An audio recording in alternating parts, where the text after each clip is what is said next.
दोस्तों, हर ये तशक्कुर पेश करने के लिए फ़हीम साहब बहुत बेचैन है, बार बार मुझसे कह रहे हैं कि मैं सबका शुक्रिया अदा करना चाहता हूँ। मैं कह रहा हूँ आप यहाँ तशरीफ़ फरमाएं, यही सबका शुक्रिया है, वरना होता ही है कि आजकल तमाम काम ऑनलाइन चले गए हैं। तो ये दस्तयाब है हमें, आपका हम शुक्रिया अदा करते हैं और आपसे भी गुजारिश करते हैं कि आप अपने मेहमानान का शुक्रिया अदा करें।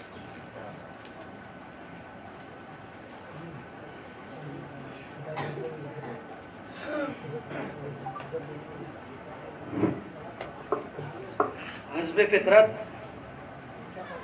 आगाज कर रहा हूँ तेरे इसमें पाक से, अंजाम खुशगवार का उम्मीदवार हूँ। अंधे ख्वाबों को उसूलों का तराजू दे दे, मेरे माबूद मेरे जज्बात पे काबू दे दे। मैं समंदर भी किसी गैर के हाथों से न लूं, एक कतरा भी समंदर है अगर तू दे दे। मुअज़्ज़िज़ हाज़रीन इकराम, मैं नहायत शुक्रगुजार हूँ आप तमाम सभी का, जिन्होंने यहाँ तशरीफ़ लाकर मुझ जैसे अदना इंसान को इज़्ज़त बख्शी। तमाम शोरा इकराम का, तमाम मेहमानान का मैं नहायत शुक्रगुजार हूँ। इसी के साथ मैं यहाँ कुछ और कहना चाहता हूँ अपनी किताब के ताल्लुक़ से, जो मैं बहुत ज़रूरी समझता हूँ। मुझे जो लोग जानते हैं तो वो यही सोचते होंगे कि हाँ ये बहुत काबिल आदमी है, डॉक्टर हैं। तो मैं अपना एक राज और बता दूं कि मैं तालिबे इल्मी के ज़माने का वो तालिबे इल्म हूँ जो प्राइमरी स्कूल में जब किताब लेकर बैठता था तो जनाब कहते थे कि बेटा अब्बू खां की बकरी का सबक निकालो। तो मुझे ये पता नहीं होता था कि अब्बू खां कहाँ लिखा है और बकरी कहाँ लिखी है। इतना कमज़ोर स्टूडेंट जब इस तरीके का कोई काम करता है तो आप लोग समझ सकते हैं कि उसे किस किस्म की मुश्किलों का सामना करना पड़ता होगा। इसी तरह मैंने प्राइवेट सारे एग्जाम देकर 12th तक पास किया और कॉलेज गया। कॉलेज में भी मामला यही रहा कि अल्लाह अल्लाह कर कर पास हो गए, और कोई इतना अच्छा रिकॉर्ड भी नहीं रहा कॉलेज में जिसके गवाह हमारे एडवोकेट खलील अंसारी साहब, मेरे चाचा और मामा अब्दुल्ला भाई और अजय भाई चले गए। आए दिन इन लोगों को मेरे मैटर में कॉलेज आना पड़ता था, और अक्सर बाद में मुझसे कहते थे कि तू वहाँ डॉक्टर बनने गया है या गुंडा बनने गया है। अब आपको बताने का मकसद ये है कि जब मुझ जैसे स्टूडेंट इस तरीके कोई काम करे तो एक हैरत ही है। और आज भी आप अगर मुझसे कहें कि भाई ये 4 लाइन लिखना है, आप कुछ लिख दो, तो कहीं ना कहीं मुझसे गलती हो ही जाएगी। वो तो शुक्रगुजार हूँ मेरे हासिम सर का कि हाथ पकड़ के यहाँ तक आपने ले आए, और आज भी मैं इसलाह करवाता हूँ उनसे कि एक फला फला में लिखा है, आप इसलाह कर दीजिए।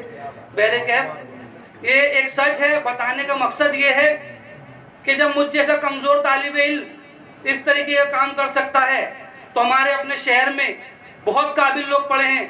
बस शर्त ये है कि उन्हें नियत करने की ज़रूरत है, उन्हें मेहनत करने की ज़रूरत है। हाज़रीन गिरामी, इस किताब को लिखने का मकसद मेरा ये है कि हम प्रैक्टिस लाइफ में हैं और हमारे यहाँ आए दिन शुगर के पेशेंट बढ़ रहे हैं। एक मैंने अपनी किताब में भी इस चीज़ का जिक्र किया है कि एक मरीज़ जब आता है और हम उसकी सारी तफ्तीश करने के बाद, जांच करने के बाद एक नतीजे पर पहुंचते हैं कि यार इस मरीज़ को शुगर हो गई है, और हम उसको कुछ दवाएं और कुछ एहतियातें बताते हैं कि आप इस पर अमल करें। लेकिन होता ये है कि वो मरीज़ जब जाता है कुछ दिन तो दवाएं खाता है, उसके बाद में कोई नीम हकीम खतरे जान उससे मिल जाता है, बोले आप फलाएं बंद करिए और फला गिलास में पानी पीजिए, फला चीज़ चबा लीजिए, फला फला टोटके कीजिए, आपकी शुगर जड़ से खत्म हो जाएगी। होता कुछ नहीं है। 2-3 महीना तो अच्छा लगता है, लेकिन जब 4 महीने बाद हमारे पास वापस आता है अपनी तकलीफ लेकर और हम उसकी जब जांच करवाते हैं तो उसमें हमें ये पता चलता है कि जो शुगर उसकी 200, 250, 300 होती थी अब 400 के ऊपर है। वो नतीजा मरीज तो मुश्किल नहीं, डॉक्टर के भी लिए होता है, बड़ी मुश्किल हो जाती है उसे कंट्रोल करना। तो कहने का मकसद ये है कि अगर आपको डॉक्टर ने कोई चीज़ तजवीज़ की है, कुछ किया है, तो उस पर अमल करें, दवाई बराबर लें, परहेज करें। यही सारी चीज़ें मैंने अपनी किताब में लिखा है। दूसरी चीज़ ये है कि हमारे यहाँ एक रिवाज हो गया है कि शुगर का जो मरीज़ है वो चावल नहीं खाता। बोले नहीं साहब शुगर है, और अमूमन हमारे यहाँ दाल चावल में नुक्ती भी रखी जाती है। तो वो साहब जो है तो 2 रोटी कागज में बांध के लेके आते हैं और दाल रोटी खाते हैं, बोले मुझे शुगर है मैं चावल नहीं खाऊं। वो मीठा बराबर खाता है। ये प्रॉब्लम है। जबकि मैंने अपनी किताब में साफ तौर से लिख दिया है कि शुगर के मरीज को चावल का परहेज करना ही नहीं है। ये बात आप लोग अपना जहन साफ कर लें कि शुगर के मरीज को चावल का परहेज ही नहीं करना है, बल्कि उनको परहेज करना है मीठी चीज़ों का जो शक्कर से बनी है। यही तमाम चीज़ों को लेकर मैंने अपनी किताब में लिखा है और इंशाअल्लाह मौला ताला मैं इस मजमे इस किताब को रखने का मकसद यही था कि आम लोगों तक मेरी बात पहुंचे और आम फहम ज़बान में इसको लिखा है ताकि उसको पढ़ के इंसान खुद अपना इलाज कर ले। मुझे क्या खाना है, क्या नहीं खाना है, कब सोना है, कब उठना है, कब बैठना है और डॉक्टर के मशवरे पे चलना है। बस इतना ही कुछ कहना चाहूँगा। आप लोग तमाम सभी का एक बार फिर से मैं शुक्रगुजार हूँ। अल्लाह हाफ़िज़।